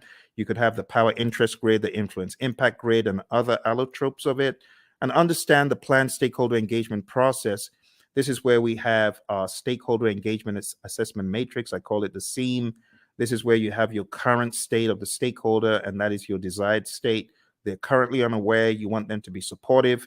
The question for your team then becomes, how do I get Bob from an unaware stakeholder to supportive? What are the actions that we need, right? And those are the actions that you got to discuss. So this is a great conversation piece for the real world as well, okay? In the task of collaborating with stakeholders, in which process do you build trust and gain support from stakeholders? What do you think? A, B, C, or D? All right. I'll go quick. So the answer to this, my friends, is where you are communicating with the stakeholders and working with them. And therefore, the best answer is manage stakeholder engagement. You won't get questions like that on the exam because those are very prescriptive to process name, but still you could get the process names expanded upon and camouflaged. So you do need to know what you're doing in each process. Here's another one. On your Agile project, when facilitating a meeting with stakeholders, it is critical to do what? Is it hold the meeting in person? Is it develop and distribute an agenda prior to the meeting? Is it bring snacks? Or is it use technology to record the meeting so you can reference as needed? What do you think? Which one is more agile than the others? Which one makes sense? Okay, so which one is critical? In which one would the meeting sink if you didn't do it? Think about it. It's like a trick question. But you're not required to hold meetings in person in the world of Agile. You don't have to bring snacks and you don't have to record, but it would make sense. For example, if you're holding a retrospective, it would make sense for you to have an agenda and for you to share that. Okay. So this is an example of how, oh, looks a little bit difficult. Am I in the world of predictive? Or mine, it sounds a little bit predictive in the answers, but it says agile.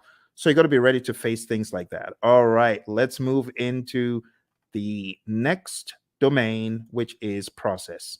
Okay. As usual, we have our roadmap, and these are the things we've just talked about. So I'll be very quick.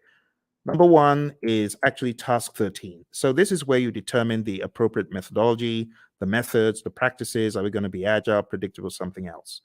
Then you got to establish a project governance structure for rules and regulations and how things work. And then number 9 is pretty much integration. You got to integrate project planning activities. Number 17 is plan and manage project or phase closure, pretty much close project or phase, which we've already looked at today. Number 8, plan and manage scope. Number 6, plan and manage schedule. Number 5, plan and manage budget and resources. So at a high level, number 8 is really scope management that we looked at. Number 6 is schedule management. And number 5 is budget and resources. I'm sorry, it's a little bit obscured because of the color on the screen. Number 7, plan and manage quality of products or deliverables. That's quality as a knowledge area. And all of these also double in the world of Agile. Don't forget. Number 3, assess and manage risks. We've taken a look at that. Number 12, procurement management, pretty much. Number 1, execute the project. Now we can execute the project. After you've done all that planning, now you execute with urgency to deliver business value. Number 16, ensure knowledge transfer for project continuity. Make sure that you're transferring the knowledge, because if that person leaves, what's going to happen? That needs to be your question. All right, manage project issues, have an issue log. Make sure you chase those impediments as vehemently as possible before they eat you alive. So we talk about impediments, obstacles, and blockers. So the question is, what is the difference between an impediment, an obstacle, or a blocker? And the answer is an impediment slows you down. An obstacle is in the way. Now you can go around it, you can go over it, but when it comes to a blocker, you're stuck in your tracks. You're stopped. That's really bad. They're all bad, but blockers are the worst because they just stop you in your tracks. You can't move. When we talk about managing project issues in the world of predictive, all of those things are in your issue log. You got to go after them. Manage project changes just means manage changes using your change management plan. Your configuration management plan must also be considered. This is manage project artifacts. 3 artifacts in Agile. Who remembers?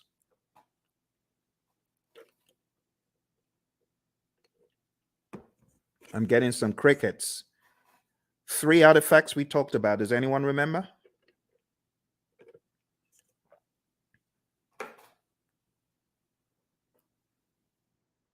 Hello? Everyone's quiet. Okay, I don't bite. All right, so the artifacts I was looking for from the world of Agile is your product backlog, your sprint backlog, and your increment or PSI. In the world of predictive, I was expecting the baselines and the plans pretty much. They're possible artifacts. We could also say our burn charts are artifacts from the world of Agile and things such as that. There are other things we could include. All right, managed communications is the next one. Pretty much managed communications, the communication knowledge area, and then engage stakeholders pretty much the stakeholder management knowledge area that we've taken a look at. Okay. Don't forget, there's some really important stuff in the Agile Practice Guide as far as the incremental Agile predictive iterative mantra, knowing when one is better than the other. So if there's a low degree of change, but there's a high frequency of delivery, it's incremental, stuff like that. This image is going to help you master. Again, know your Scrum, know your Scrum, know your Scrum inside out. Read the Scrum Guide. Make sure you go to scrumguides.org. As I recommended earlier, read it, go through it, go to Ken Schwaber's website, scrum.org, and make sure you take some of his Scrum basic assessments. They will really help you get very firm in Scrum. And don't forget the PMI's Agile Practice Guide, page 18, table 3-1. This is a table that you do, in my mind, absolutely need to know before your exam.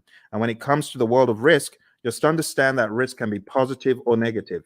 Like in this image, we have, okay, the mouse gets the cheese. Well, that's a positive risk. Or the trap gets the mouse. Okay, it's a negative risk. But from whose perspective? From the perspective of the mouse. But what if we're talking about the homeowner? From the homeowner's perspective, what if the mouse gets the cheese? That's negative. So you always have to put on your perspective hat. Speaking of hat, the mouse is wearing a hat. So what strategy has the mouse adopted from this? Well, the answer would be mitigate. The mouse is trying to mitigate. Okay. Let's move on to the final domain. The final domain in this narrative, my friends, is a business domain. And in the business domain, we have 4 tasks. Number 1, plan and manage project compliance. Make sure that you are complying. Do not comply, because not complying could be bad. We're going to hear from our buddy Roy very quickly here. He's going to share an agile perspective of compliance. Let's hear what Roy has to say. So Roy, is this a good word in agile space? Well, maybe it's a necessary word. We certainly don't like it, but it is functionally correct. It is technically the correct word to use. But we do want to make sure that we're aware of what compliance regulations are in place, so that we don't get ourselves in trouble. But I also want to stress that there are actually times when we might intentionally decide not to be in compliance. I've done a lot of work in the finance space, insurance space, and sometimes they're actually having those conversations of, okay, there's a new regulation that just came down the pike. Is it cheaper for us, for at least for right now, to go do that and go make sure that we are compliant, or should we just pay the fees for a period of time and do that work later? So those discussions they're valid discussions, especially when no one's being hurt. It's not about that. It's more about this regulation. We just can't get to it right now. It's going to cost us more to do it now versus later. So sometimes there's discussions happen, but those things are planned. They're understood. There are lots of discussions. Same basic needs, in an Agile project as you would in a traditional project. It doesn't really change that much. But again, the difference is how we do it. We make sure that the teams are very aware of the compliance and regulatory needs, and that they understand them very clearly, so that we don't necessarily have to do reviews to identify compliance. We are encouraging the teams to be compliant always. That's a big difference.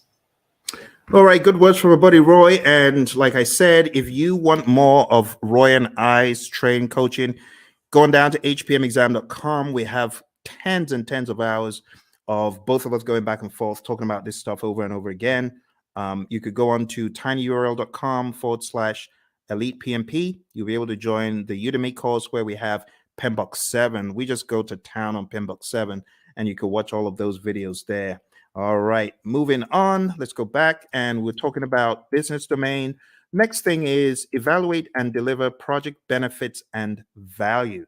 So in the world of the PMI, they've become hypersensitive to the concept of benefits and value and outcome. It's no longer just about deliverable.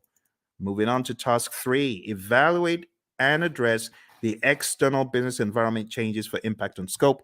This is what a good product owner should be doing. A good product owner should always be scanning the boundaries and saying, what has changed in the environment? How does that affect our project? That needs to be the question. All right. as usual, I want to hear from my buddy Roy about environmental impacts. He always has such great wisdom to share. So let's listen to what my buddy Roy has to share. I hope the sound is coming across properly. It's a little bit different from Zoom's, this mechanism I'm using. So do let me know if you're able to hear the sound of Roy's voice.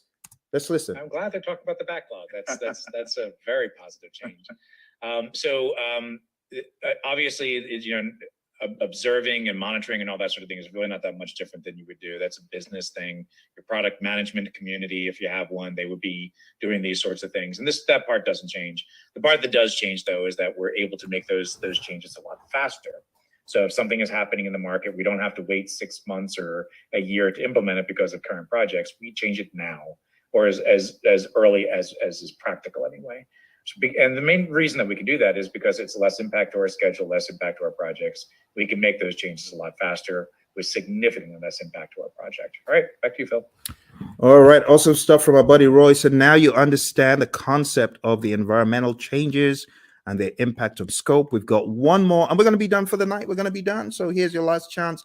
Type in any questions you have. I'm sorry if you are typing in questions and I'm not seeing them. This is a different platform, so even though it's live, I am unable to see if you have chatted in anything. It's not coming through. You might want to go to LinkedIn and try, because a few moments ago, Lawan was chatting in and it did work for her on LinkedIn. So if you're typing in and it's not working, I am sorry. All right, let's go on to the final one, and it's support organizational change. And you as a project manager, this is your job. Your job is to support organizational change. If the organization is going through change, you got to be a champion for it. You got to make sense making sessions. You got to help the organization, right, in their sense making sessions. You need to spearhead and lead the charge. As it says here in what we have in 3.4, it says assess the organizational culture. That's number one. Number two, evaluate the impact of the organizational change to your project. And finally, evaluate the impact of the project to the organization. And then you got to determine required actions either way. That's the general idea. We're going to hear from our buddy Roy, and then we're going to wrap this up. So our buddy Roy is going to talk about organizational change from the world of Agile. Let's hear from Roy. So Roy, how do we think about supporting organizational change from this perspective? Yeah, this is huge in the Agile space. And the main reason is to enable Agile to work properly, you need to change the organizational culture. It has to happen. To support things like, experimentation and the ability to fail and removing impediments as quickly as possible. All of these things may be contrary to the way that your organization is set up and contrary to the culture. So as project managers, as Scrum Masters, you need to be evangelists and champions of the process and encourage that change by educating your leaders, educating your business partners, your stakeholders, making sure they really understand what this is all about. Organizational change, let's say this, the biggest barrier to Agile adoption is organizational culture. So if you're looking for one thing that's going to be your biggest problem, it's the organization itself, the culture of the organization. So you need to pay particular attention to that, because you're going to see behaviors that are more traditional in an Agile environment. But in an Agile environment, those traditional behaviors don't work, right? If you're expecting to see things the same way, do things the same way, and just do Agile, you will fail. It will not go well for you. You may get some benefits, but eventually you're going to start seeing where the organization is going to get in the way, and you will start very quickly falling back into traditional approaches because this Agile thing doesn't work here, right? And it's not that Agile can't work there, it's that your organization is just not changing to allow it to happen. All right, Phil, back to you. Awesome stuff as always from my buddy Roy, my Agile coach. Thank you, Roy. And with that, my friends, we are done. Or are we? There's one little piece left that I like to throw in at the end, just to help you see how far we have come. Because when I tell you we've climbed 1,000 mountains, you better believe it. We've climbed so many mountains that you won't even believe. When you see the roadmap of everything we've done tonight, you won't believe how much we've done. We've done a boatload of stuff. We've done so much stuff. It could actually be a little bit mind-boggling to you. So what I like to do at this point, I like to show like a roadmap of all the intricacies of the PMP exam. So let me just go over them one by one. First of all, we've talked about the world of predictive. We've talked about the world of agile. We've talked about the people, process, and business domains. We've talked about Scrum. We've talked about Kanban. We've talked about the Agile Manifesto, talked about the Agile Manifesto values and principles. And then I've shown you PMBOK 7. I've shown you PMBOK 6. I've shown you the 12 principles and the 8 domains. Wow. My goodness. Okay, let's put it all into perspective. I'm going to show you one more image to bring it home. This is going to be the coup de grace. It's going to help you see everything in one place. Okay. But are you ready? I hope you are. This is going to go pretty deep.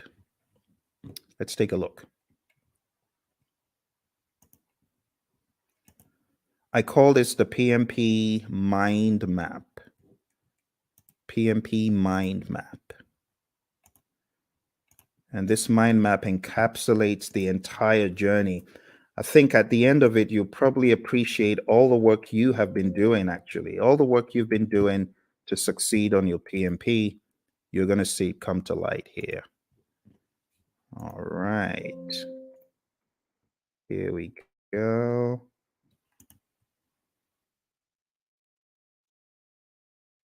PMP mind map. You might have seen a video where I talked about this in the past, but it's always new because of the enormity of what we have done tonight. You ready? Okay. You take myself off the screen so that you can see it. All right. So we've talked about everything here in the world of Agile. See that? Let's zoom in. Agile. Talked about the manifesto, talked about servant leadership, talked about charters, and these are some other pages that you need to focus on. We talked about predictive, 5 process groups, 10 knowledge areas, 49 processes, talked about the principles and the domains, talked about the PMP exam content outline. Quick note on hybrid, if you haven't already read pages 26 to 30 in the Agile Practice Guide, you definitely want to. And then we talked about Scrum. We went through the 353, and then coming to a wider view, we've talked about integration, scope, schedule, cost, quality, resources, communication, risk, procurement, and stakeholder. We've talked about people, process, and business. And then we've talked about some auxiliary things. I told you about my experience on the exam. You got to manage your time. I told you definitely take it at a test center. I wouldn't advise taking it at home. Bad things happen to some people who take it at home. Some people are able to escape unscathed, but trust me, when it happens, when the flying monkeys come out, it's no fun. And I know a lot of people who have encountered the flying monkeys. Get enough sleep for your exam and definitely do a lot of scenario-based tests. If you haven't taken my 200-question test, which you can find, actually, I've got 2 200-question tests on YouTube. If you haven't taken them, I highly advise that you do. I'm going to put them in the chat. Do that. So, well, my friends, thank you very much for joining me. I appreciate it. You take care, and don't forget, check out all the links, hpmexam.com, tinyurl/elite PMP, and tinyurl.com/elite CAPM. All right? You take care. All the very best.